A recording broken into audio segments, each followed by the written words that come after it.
मित्रों नमस्कार। पावन ज्योतिष प्रभात यूट्यूब चैनल पर आप सबका स्वागत है। आज के वीडियो का शीर्षक आपके आवश्यकताओं, इच्छाओं, अपेक्षाओं और डिमांड के अनुसार है। क्या आप जानना चाहते हो? बिल्कुल जानना चाहते हैं। कुंडली के 8वें भाव में स्थित या बैठा हुआ ग्रह कैसे देता है धन वैभव? आपको अचंभा लगेगा कि अक्सर आपने देखा और पढ़ा है, मेरे वीडियो में नहीं, अन्य वीडियोज में, जो ही बताएंगे कि 8वें भाव में बैठ गया। किसी भी ग्रह का 8वें भाव में बैठना भयभीत कर देता है और आप परेशान हो जाते हो मानसिक रूप से। और आप क्यों परेशान हुए हो? क्योंकि आपको ऐसा ही सिखाया, बताया गया। लेकिन आज मैं आपको 8वें भाव का रहस्य बताने वाला हूँ और इसी के द्वारा अन्य भावों का भी रहस्य आप जान जाएं। किसी भाव में बैठा हुआ कोई ग्रह कुंडली के 12वें भाव में या किसी भाव का भावेश अच्छा भी हो सकता है, बुरा भी हो सकता है, शुभ फल भी दे सकता है, अशुभ फल भी दे सकता है, राजा भी बना सकता है, रंक भी बना सकता है। आज 8वें भाव के रहस्य का खोल करके इसी तरीके से आप किसी भी भाव के रहस्य को जान सकते हैं। हम बताने वाले हैं कि आपकी कुंडली में 8वें भाव में बैठा हुआ कोई ग्रह धन ही नहीं वैभव भी देता है। धन वैभव माने वेल्थ एंड प्रॉस्पेरिटी। आप निश्चित रूप से आप जानना चाहते हो कि 8वें भाव में बैठा हुआ ग्रह कैसे देता है धन वैभव। आज यही टॉपिक है और अंग्रेजी में हमने लिखा है कुंडली के 8वें भाव में स्थित ग्रह कैसे देता है धन वैभव। और अंग्रेजी में लिखा है the mystery of the planet of the earth house, 8th house. जी आमिर, बड़ी सावधानी से, एकाग्र मन से पूरी वीडियो देखिए आदि से अंत तक और स्किप करके कतई मत भगाइए। ये आपकी जिम्मेदारी है और दूसरी जिम्मेदारी मेरी है कि मैं कायदे समझाऊंगा। आप अपनी कुंडली में खोजोगे, अगर कोई 8वें में बैठा हुआ है तो इसी नियम के अंतर्गत तलाशिए। अगर अच्छे भावों को बता रहा है तो निश्चित ही आपको धन वैभव देगा। और आप कुंडली को पढ़ना और सीखना भी जान जाओगे। इस नाते बड़ी ही महत्वपूर्ण वीडियो है। आगे बढ़ने से पहले आपसे अनुरोध है, एक तो वीडियो को पूरा देखिए, दूसरे वीडियो को सब्सक्राइब करिए, हाइप करिए, लाइक करिए, शेयर करिए और वीडियो के अंत में एक प्यारा कमेंट जरूर दीजिए, मैं उसका जवाब देता हूँ। आइए मेन वीडियो पर चलते हैं। आज हम किसी का बर्थ डिटेल तो नहीं दिए हैं, केवल वही कुदरती या नेचुरल कुंडली, नैसर्गिक कुंडली जो मेष लग्न की होती है वही दिए हैं।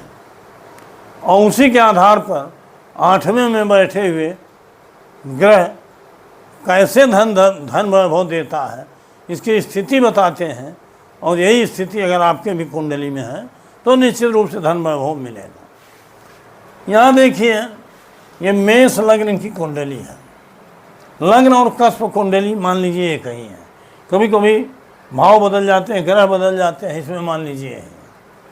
और इसमें हमने केवल 4 ग्रह दिखाया है। शुक्र देखिए 8वें बैठा दिया है, एक ग्रह हमने 6वें में बैठाया शनि को, एक ग्रह 3रे में बैठाया है चंद्रमा को और एक ग्रह 11वें में बैठाया बृहस्पति। यही 4 ग्रहों के माध्यम से 8वें बैठा हुआ शुक्र शेष 3 ग्रहों के द्वारा ये सिद्ध करेगा कि हम धन वैभव देंगे। इसलिए नहीं कि मेष लग्न की कुंडली में शुक्र धन का वैभव का कारक होता है, ये तो होता ही है। लेकिन शुक्र की जगह पर कोई भी ग्रह होता, ऐसी स्थिति में होता तो धन वैभव देने वाला होता है। अब धन के लिए 6, 10, 2, 11 भाव प्रमुख हैं, वो भी नक्षत्र के माध्यम से आए और उसके उप नक्षत्र में इन भावों में से कोई 1, 2 भाव जरूर आया हो और 11वां आया हो तो सोने में सुगंध है। ये मेन नियम है, इसको जान लीजिए। तो यहाँ देखिए शुक्र 8वें में बैठा हो। शुक्र 8वें में कौन राशि है? देखिए वृश्चिक। यही शुक्र वृश्चिक राशि में बैठा है 11 डिग्री 4 कला 20 विकलांग, अर्थात 11, 4, 20 पर। और अब इसमें हम नक्षत्र उप नक्षत्र को भी देखेंगे तभी ये क्लियर होगा। केवल राशि में देख करके कुछ क्लियर नहीं होता, बार बार हमने बताया। तो वृश्चिक राशि में 11 डिग्री से लेके 12 डिग्री 6 कला 40 विकला तक शनिश्चर के नक्षत्र में चंद्रमा का उप नक्षत्र होता है। अर्थात वृश्चिक राशि में 3 अंश 20 कला तक तो गुरु का नक्षत्र होता है, विशाखा। लेकिन 16 अंश 40 कला तक शनि का नक्षत्र, अनुराधा। तो शनि के नक्षत्र में भी चंद्रमा का उप नक्षत्र होता है 11 डिग्री से 12, 6, 40 तक।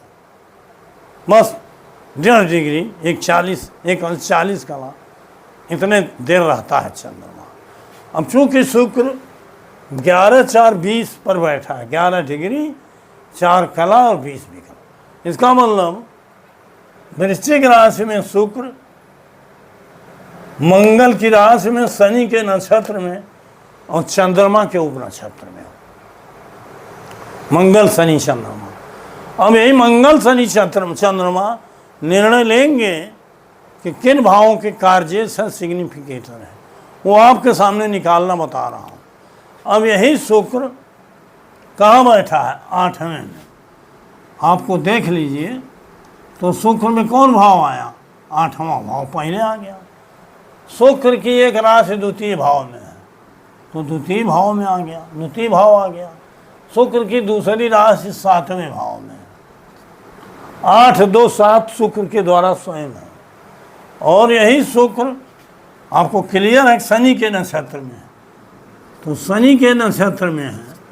शनि कहाँ बैठा हुआ? 6वें। देखिए शनि की एक राशि कहाँ है? 10वें में, और दूसरी राशि कुंभ 11वें में। इसमें हम दृष्टि वगैरह नहीं दे रहे हैं, सीधे तरीके से समझा रहे हैं। अब शनि के नक्षत्र में 6, 10, 11 आ गया। शुक्र में स्वयं में द्वितीय आ गया, बाकी 8, 7 है। अब चूंकि नक्षत्र तो सबल है, 6, 10, 11 बता रहा है, क्लियर कर दिया कि हम धन वैभव देंगे, क्योंकि 10वां भाव धन तो देता है, वैभव भी देता है, सुख समृद्धि भी देता है। वैभव प्रॉस्पेरिटी उसको आप कह सकते हो, और धन तो वेल्थ है। लेकिन बार बार हमने ये बताया है कि नक्षत्र तो सबल है, लेकिन उसके उप नक्षत्र में भी, वो भी उप नक्षत्र के नक्षत्र के माध्यम से 6, 10, 2, 11 में से कोई भाव आया हो। यहाँ देखिए इस डिग्री पर चंद्रमा उसका उप नक्षत्र स्वामी है। चंद्रमा, वहाँ जगह नहीं, यहाँ लिख रहा हूँ। अब चंद्रमा में कौन कौन भाव हैं?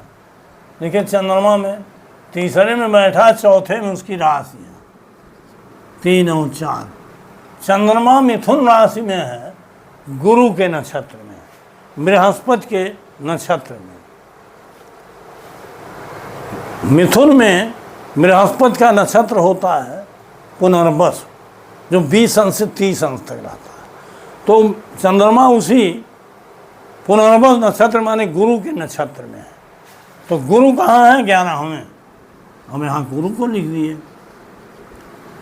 11वां भाव लिख दिए जहाँ है। उसकी एक राशि 12वें में है तो 12वां लिख दिए, और एक राशि 9वें में है तो 9वां लिख दिए। अब आप देखिए नक्षत्र के माध्यम से 6, 10, 11 और उप नक्षत्र चंद्रमा है, इसका नक्षत्र गुरु है जिसमें 11 भाव आया है। आप 3, 4, 12 छोड़िए, चूँकि 11वां भाव सपोर्ट कर गया 6, 10, 11 का, और शुक्र में स्वयं 2 है, तो 2, 6, 10, 11 और उसके बाद 11वें भाव चंद्रमा अपने नक्षत्र के माध्यम से 11वां बता रहा है, तातुप नक्षत्र स्वामी सपोर्ट कर रहा है।